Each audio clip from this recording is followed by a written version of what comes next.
Good afternoon, everybody, or good morning, depending on where you're joining us from. We want to say thank you to everyone joining. I know we still have people filling in right now. For those of you that don't know me, my name is Wess Long. I'm the president for StarGuard Elite, and we're excited to be here today with everybody. Just have some general updates and some information. I've got Dr. Justin Sempsrott and Joel Riker joining me, and I'm going to bring them online here in just a few minutes to hear from them. But first, we're going to shift gears a bit, and we're going to talk a little bit about some of the housekeeping stuff. So let me pull my screen up here.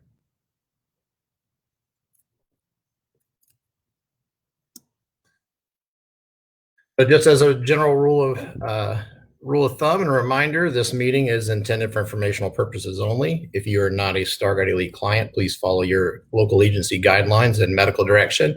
If you are a StarGuard Elite client, we're always here for you, and hopefully everything's consistent with what you've been hearing, but we're here to help if you have any questions along the way. This meeting will be recorded and available on the StarGuard Elite Facebook page. If you have, if you're currently working or operating a facility, we would encourage you to watch this later. The most important thing for you right now is to manage your facility and not be distracted by this. So please, if that's the case, you can absolutely watch this later. Post your questions if you have them, and we'll get to them when we get there later in the conversation. So this information is general in nature. A specific application may vary. We're seeing a lot of different applications from jurisdiction or by region or even by types of facility. So keep that in mind as we go through the information today. Today's agenda, we're going to discuss COVID-19 developments. The last Facebook Live event we did was in middle of May, and there's been some developments, not a lot. We're going to have medical director update and hear from Justin. We're going to talk everyone's favorite topic at the moment, face coverings, face masks, and get into that a bit. We're going to talk some training and operational, as well as maintaining standards in light of COVID. And then finally, have a quick Q&A, and before we call it a day. So if you joined us on the previous sessions, from SGE or medical director, if you go to our YouTube page or to our website, this QR code will take you straight to the YouTube. You can see our previous sessions. We are trying to build upon that information, not simply rehash a lot of what's been discussed. So please take advantage of those resources. And for clients, the COVID-19 information consideration and best practices document.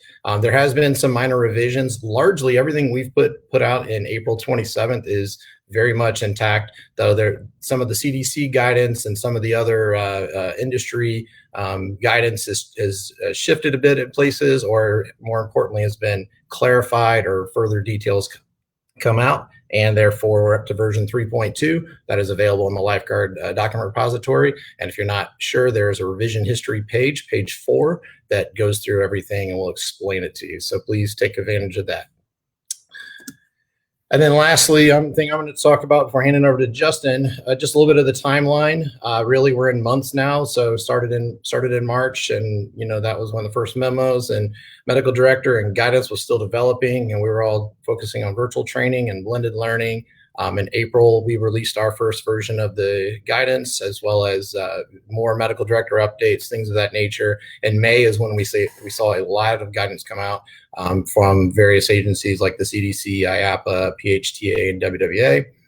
And we even saw training and operations resume in some areas. But then in June, we really saw a lot more local guidance and a lot more state level and local health departments releasing various guidance. And then training and operations is widely resumed. We estimate somewhere close to about 80 to 85% of StarGuard clients are in some form of active training or operations, which is great.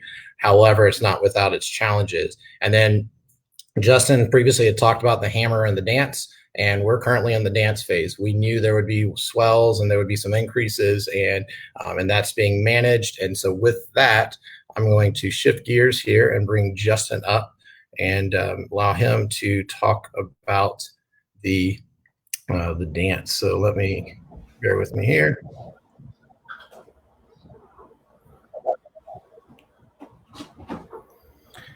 Hey, Justin. So can you hear me okay?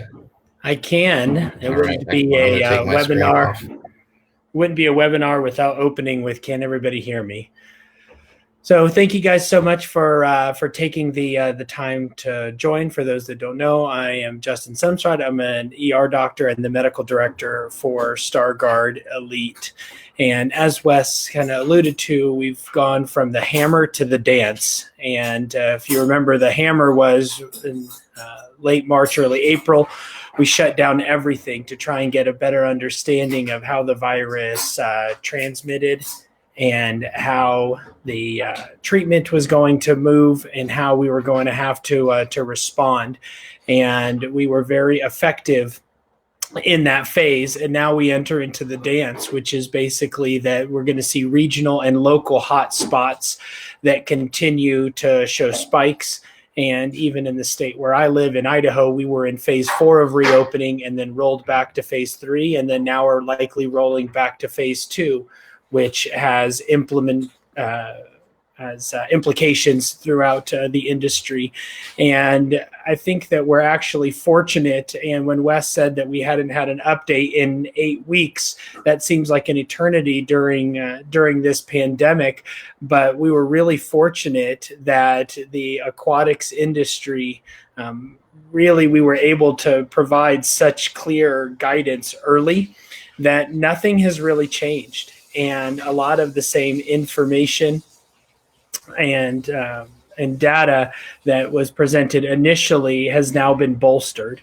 And you want to go to the next slide, Wes? And probably the biggest question that we keep getting is on the use of face masks and physical distancing, and do they actually work? And in the biggest review article to be published yet, with nearly 25,000 persons, we know that masks work. We know that physical distancing, they used 1 meter. We use 6 feet kind of to create that cushion, or 2 meters. But the study specifically looked at 1 meter, that virus transmission significantly drops off. And right now, the most effective treatment is prevention. And that should be nothing that's new to the aquatics industry. Prevention is far more important than knowing how to do the resuscitation, or than doing the resuscitation correctly, because if we can prevent it from ever happening, and that's what physical distancing and face masks use. I know that some of the questions that I've been getting, and then it popped up into the chat box as well, is what do we do if somebody at our facility tests positive, whether it's a staff member, employee, or a guest? And part of reopening is having a plan in place to work with your local contact tracers. And it's going to vary jurisdiction to jurisdiction, but basically the contact tracers reach out to that person and they say, within the last 2 weeks, where have you been and where have you spent more than 15 minutes in close proximity to somebody? And they identify a list of people who you've been within 1 meter of without a mask for the last 2 weeks. And those people then get contacted and are told, you were exposed likely on this date. You need to go home and self-isolate for 2 weeks from that date and get tested on day 10 or 11. Again, the guidance is going to vary locally, but with broad strokes, that's what's being done. And so another benefit to using masks at your facility is if everybody there is wearing a mask, including the lifeguards and the patrons, then when you're contacted by that contact tracer, it's, I was at work, but I had a mask on and everybody around me had a mask on, and that's fewer people that potentially then have to isolate afterwards. So that's really the big update for me.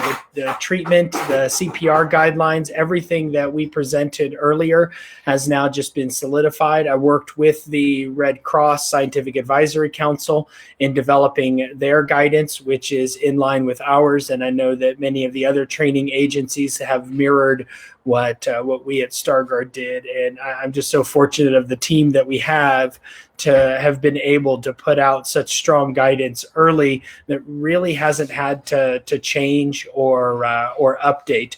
Although as new information becomes available, we are very open updating based on new data, but fortunately, we haven't had to make big changes yet. So I will pass it back over to you, Wes. Thank you. Cool. So, Justin, one of the questions that we're getting a lot is the face coverings and lifeguards wearing face coverings and stand. And we've seen it applied in a number of ways where some places have created small halos around the lifeguard stand so that the lifeguard doesn't have to be wearing it. They have enough distance. Is that something that you support? You feel would be good, or is that something that you think they can still wear it at all times? So there's going to be practical realities to the implementation of wearing, I keep saying masks, but I mean the cloth face coverings, not necessarily medical grade or N95 masks. Pardon my colloquialisms there.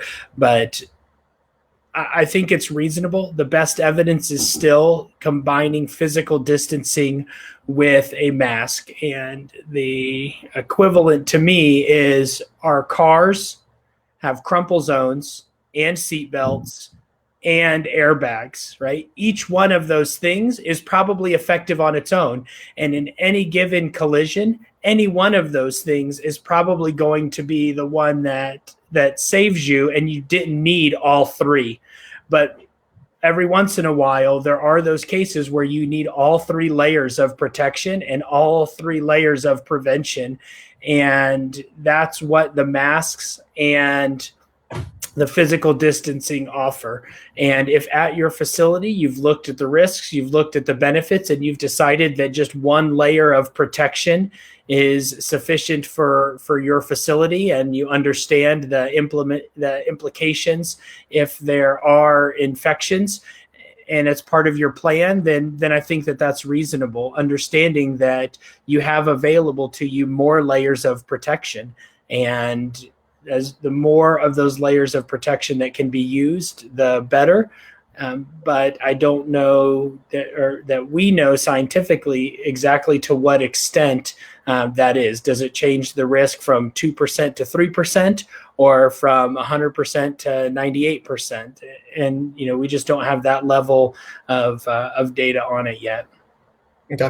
Cool. I appreciate that. And, and in regards to masks, we've also heard from some clients and other people throughout the industry that there's some local jurisdictions, some health department officials that are actually telling them they don't believe their lifeguards should be wearing masks due to whether it's the heat or humidity factors or something else that is at play. And if that's the case, then certainly we want our clients or the industry at large to follow the local guidance. And that's why so much of what we've done is said dependent upon local guidance and really brings that into play, because there is a lot of variable factors. But our position as StarGuard Elite is going to be consistent with the CDC, with what we see from the majority of the OSHA, various state and federal OSHA level guidance, as well as the medical community at large, and from our medical direction. So it's not that we're trying to be unrealistic about this, but we're trying to do everything we can to set the lifeguards up and set up the operations and minimize potential transfer.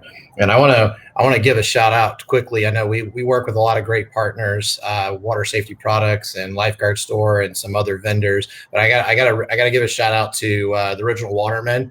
They've done an outstanding job this year between their face masks, and then we just got some samples of these gator style masks, and they're really nice. They're really well done. And so if you guys have the opportunity, if you're looking for something, Jeff and his team, they've done a great job.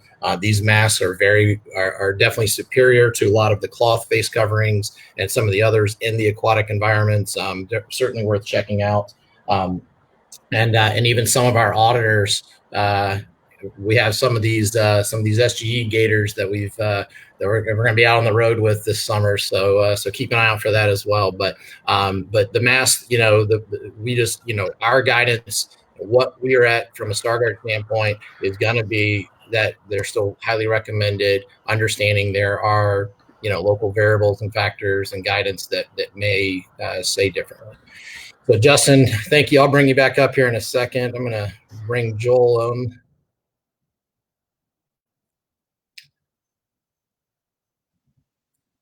Joel, welcome. Can you hear me okay? Yeah, I can hear you. Can you hear me?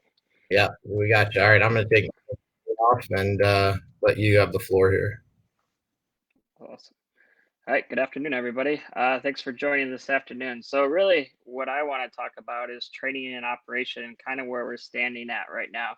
I know it was really like it's a crazy start to our years and not really knowing if we were going to open, if we weren't going to open. But I think now most of us have a good idea of where we're at. Talking to Wes earlier, I think, and talking to the auditors, I think the craziness is over in a way. We have an understanding of where we're going, what our operation looked like from, how many people are allowed into our facilities, reservations, ticketing and all those sort of things. I think we have a good understanding. So really, I think what we need to focus on is trying to get back into training and focusing on the lifeguards where we're at. A lot of the things that we're starting to see, unfortunately, is we're kind of falling back into the old habits. There's a lot of best practices out there that we've suggested to use, gloves during our in services, face cloths, face coverings during in services and drills. And I think the focus needs to still be there. We're starting to see, I've been around to different states and different facilities, and some take it more serious than others. So focusing on taking that time in your in service, if you need to make sure that everyone has their face coverings and have their gloves, is important. But there's a new way of doing things in a way, but just focusing on the PPE. Once again, allowing for additional time that may be needed. Set up your in services, set up your trainings. Where do we need the PPE? Are we doing temperature checks before we start our sessions? But having a plan. A lot of the things that we're getting now is, hey, what happened if someone tested positive at this certain time? I think what we need to do is make sure we understand or have, in a way, a coronavirus EAP of what happens next. Enforcing the PPE and face coverings. We go to facilities during audits, and the first thing I do is I look for supervisors and I try to understand, are we using masks? Are we not using masks? But I think it all starts with the management. If they're setting the example of using the cloth face coverings and distancing themselves during the day, it's easier to enforce the lifeguards to do the same thing. But trying to build that culture, hey, this is okay, this is where we're going to be at, and this is where we're moving forward. Allowing enough time to practice and master physical skills. What we've stressed through these webinars and our memos throughout the year is we still want to make sure that we are doing the body to body in water trainings, and we're not cutting certain things out. We're still doing the rescues, we're still doing the backboard and the unresponsive, and spinal motion restrictions. All this stuff is still going on. So I think now, with having the better understanding of where we're at, getting the next few months, July, August, or however long you're going to be open for, I think getting back into that mindset of, the lifeguard training and, mastering our skills to make sure we're doing a good job and understanding that, hey, we still have a facility to operate and emergencies still can happen. So audits are in full go. We completed our first month of audits. We had a really good, our scores were doing really good. We had a lot of really good questions. They went really well. But I think, once again, from the videos that we were seeing, management sets the stage. They set the stage for, where are we going? Are we not using masks? Are we not using PPE? Is our training set up for success? Are we being mindful of the coronavirus? It really starts with you guys making sure that you have a plan in place to move forward with your trainings, your day-to-day operations, and what it's going to look like. The last one, adjust for COVID-19 modifications, but don't lose sight. Once again, we do have to adjust. We still have to, when we're doing our in services, a lot of us have completed our lifeguard training and we moved to in services. But I think still using that same mindset of, hey, the small groups still goes into in services, splitting up different groups doing different topics. I think that still goes into this sort of thing. And once again, using the mannequins, not falling to the start of the topic into old habits, but making sure that we're still focusing on body to body in water. Once you get your team out, we move into mannequins. And then also having, just like you would have a bag of gloves in your bag, it's always good to have a bag of cloth face coverings too for the lifeguards to put on, moving through just as you would a normal drill and in service using the proper PPE. All right, Wes. Excellent. Thank you, Joel. And so I'm gonna hide you real quick, and then we'll come back and bring you up for some Q&A here in a second. But one of the things I want to discuss is talk a little bit about maintaining standards and the necessity. And I know Joel just hit on this, talking about management must lead by example. But one of the concerns that I've seen in both some client but also non-client facilities is that and this really goes beyond just aquatics, but is that in light of trying to adapt and adhere our businesses to these various COVID guidelines and changes, that we are losing sight of some of the key objectives and losing sight of the core of what we do. And that's a huge concern in our industry in terms of drowning prevention and accident prevention and everything else that we've always, the reason why we exist up until this point. One of the things that's really critical is that you got to know your guidance. We see questions and feedback and answer questions for things that are either A, they're already well explained, or B, is the local guidance has dictated it. And so for us, sometimes it's been a little bit of a challenge because there are certain things that we can speak definitively about and others that we can't. But it's just important that you know your guidance and you understand that things are updating. And we've been doing our best to make sure we educate any updates that we have, but we're just one small part of a lot of the various guidance and regulation that everybody has to encounter. I say this all the time, whether it's talking about COVID now or really just training. But I always the phrase that I say a lot is it's important we set our lifeguards up for success.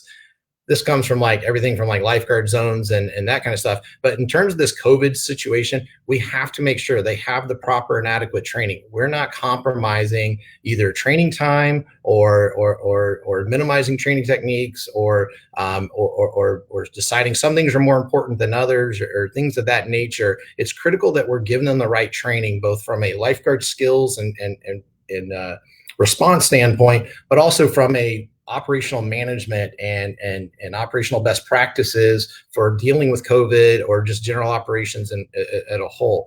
I know that a lot of us are on training budgets in terms of number of time and amount of money that we can allocate at it, but really making sure that we're giving the lifeguards the training they need to be successful. The same with equipment. We've seen, in the viral filters, for example, those are a requirement by SGE standards in terms of our response. Those are something that we expect to be there. But gloves and the face coverings and having the enhanced PPE if you're going to have a protocol to respond to a COVID person, that kind of equipment, it's just critical that the lifeguards have what they need to be successful. And it's not just simply using only what we had last year, which may not be enough with the latest guidance. And then the proper level of support. Management, if you've been to a camp or any other sessions or trainings that we've done, our IDCs for years, we've been talking about the importance of management and supervision and active on deck engaged supervision. And that continues and is even more relevant now because of all of the other things that they need.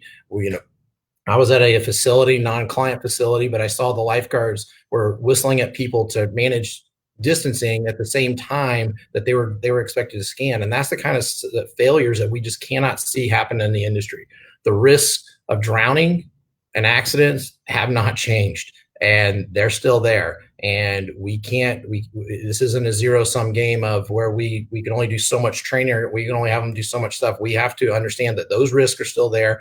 We're still focused, and that's the main core objective of what we're doing, but we're doing it while adapting these COVID updates and changes. So that's what I have there. I'm going to bring the guys back on and see if there's anything they would like to share. Justin, Joel, anything that you want to add to what we've discussed at this point? Justin, you've been quiet the longest. I think that's the first time in my life anybody's ever said that to me. So Wes, in the host chat, I sent a link. It looks like I don't have access to post stuff in the public chat. Are you able to send that via the public chat? I So believe I can. Let me see. yeah, so let me. I want to clarify, my statements on the masks and the contact tracing because it looks like there's a lot of questions about that. So the cloth face covering that I wear keeps me from spreading it to you. The mask that I wear doesn't. The cloth face covering that I wear doesn't stop you from spreading it to me. The CDC has specific guidelines on contact tracing, and we're going to send the link out to that so you can look at some of those frequently asked questions. But their definition, if I test positive and they go back 2 weeks to identify all of my contacts, then it's anybody that I've been within 6 feet for more than 15 minutes. Or I've had body fluid exposure, meaning they've coughed on me, I've treated them as a patient without wearing PPE, etc.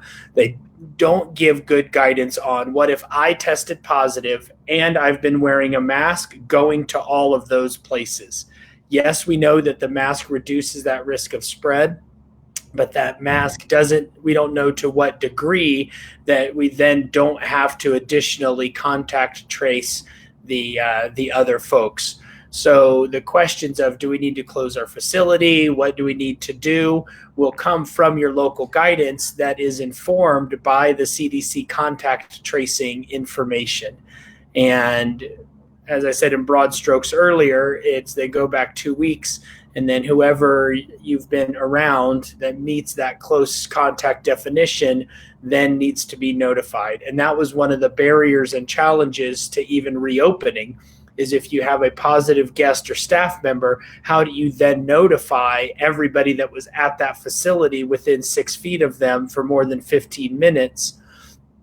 Because you may not have those records available. And so what some facilities were doing was having reservations so that you essentially had a log of who was there at what time or things like that. But that's definitely a consideration moving forward. Excellent. And I posted the link there in the chat, and I showed it on the screen. But if you go to the CDC, you go to the FAQ, they're right at the top. There's a link that says contact tracing. You can click on that as well and get to it very easily. So, Joel, anything you want to add or piggyback on?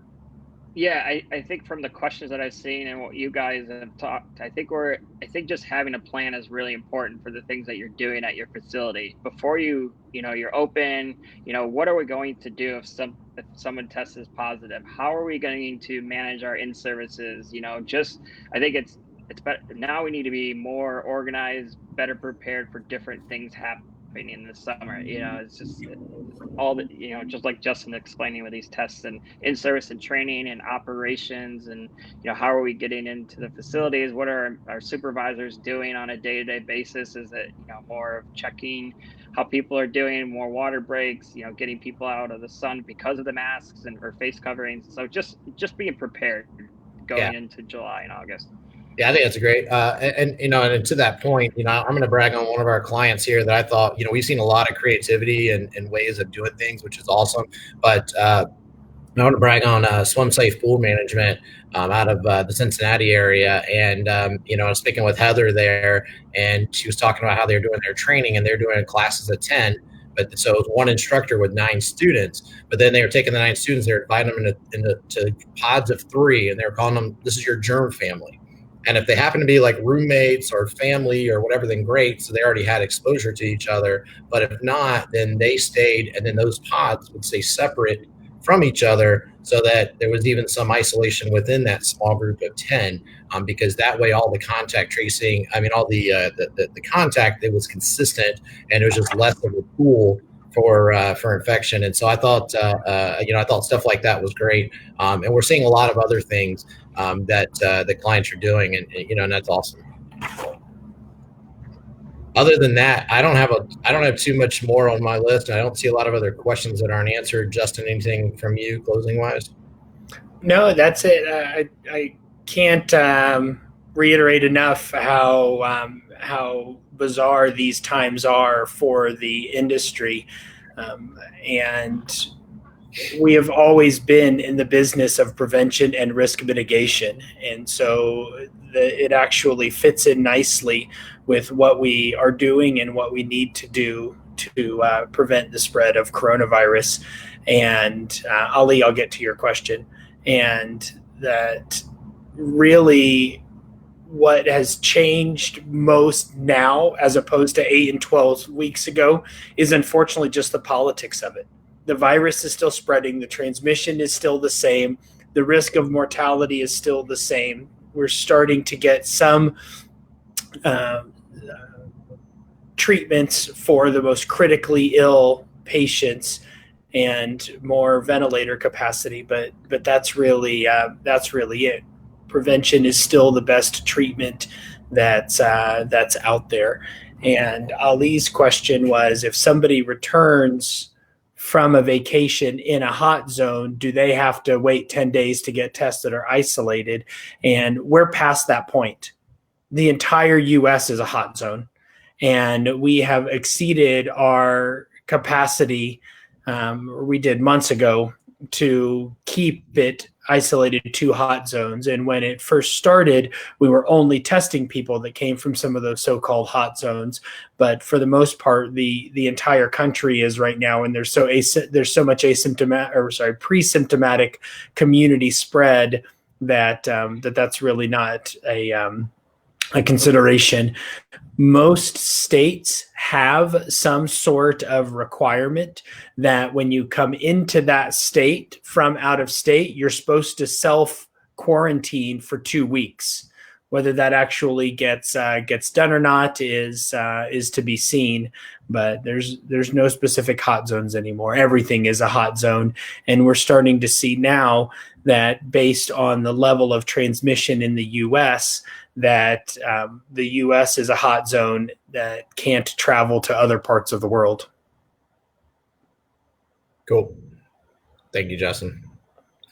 Not what we want to hear, I don't think, but important to hear direct and from you. I think, Joel, anything else you want to add? No, I just like to thank the people who always join us here on Facebook Live to sit down on these and ask really good questions. And, the people that are open, it's really great that you're open. And if you have questions or need any guidance, please feel free to just reach out to us and ask those questions, and we can help you get through this. Yeah, and I would just echo the same thing. We're thankful for all of our client family and love all of you guys, and really appreciate you guys helping us make sure that we're able to provide solutions and things that the tools and resources you need.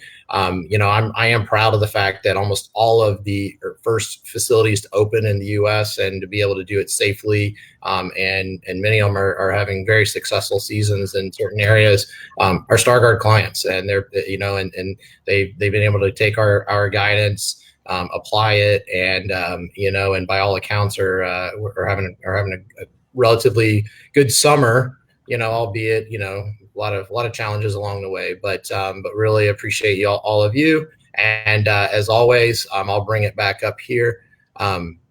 As always, if you have any questions or anything, you reach out to us. You can get to us on Facebook, get to us via email, info@starguardelite.com, and we're happy to support you, and hope you guys have a great and safe July. Thank you all. All right, thank you guys so much. Be safe out there.